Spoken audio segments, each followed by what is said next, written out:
Let's bring in now Middle East analyst and former senior policy advisor on Israel-Palestinian negotiations for the U.S. State Department, Laura Blumenfeld. Great to have you back on the BBC. We just saw that post from the president on his Truth Social account in the last few hours or so.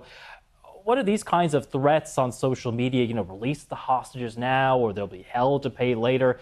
What does that signal to you about the state of these negotiations and the way the president's going about it?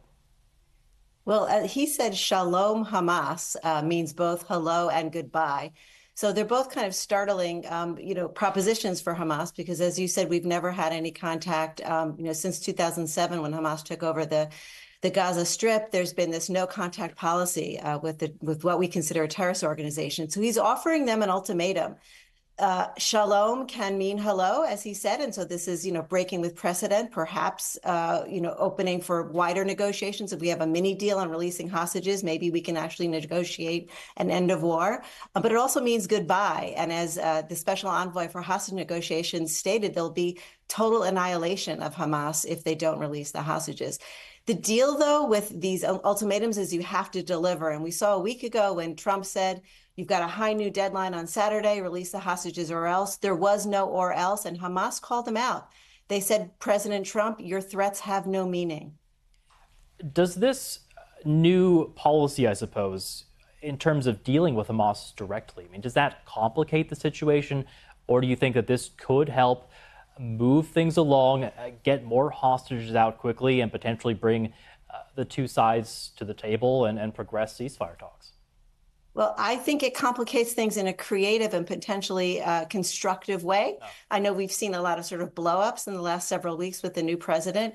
But, as the father of the one remaining American hostage who is alive, his name is Eden Alexander, as he said, that we've had to reshuffle the deck and renegotiate everything with Hamas. And so by playing this Trump card, which is a very, anti-Biden, Biden never would have done this, gone, directly to Hamas. It does open the opportunity for some movement. It puts increased pressure on Netanyahu and makes Netanyahu, he sort of gets big-footed by Trump as sort of out-heroing, Mr. Security, as Netanyahu calls himself.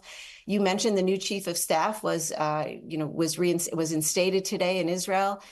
Yes, he did say that Hamas has not been defeated, but he also announced a new policy for the Israel chief of staff, which is to hang pictures of the hostages in his office until they're all returned home. The Israelis are ready. They've humanized these hostages every day they come out. They stood in a semicircle around President Trump today and said to him that we believe God sent you to bring us all home. So there is this kind of ultra focus on the hostages, and I think that kind of pressure could be productive.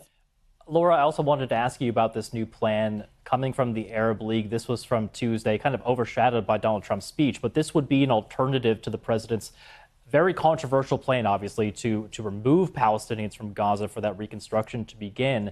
What do you make of this plan by the Arab League? It's already been rejected, in fact, by the U.S. and Israel.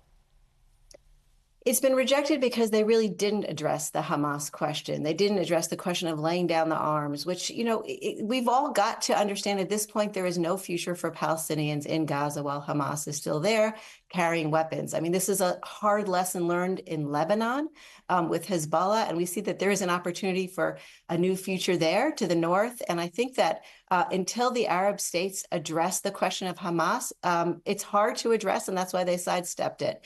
The problem, though, is with America with an unworkable plan and then the Arab League putting out a rejected plan, where do we go from there?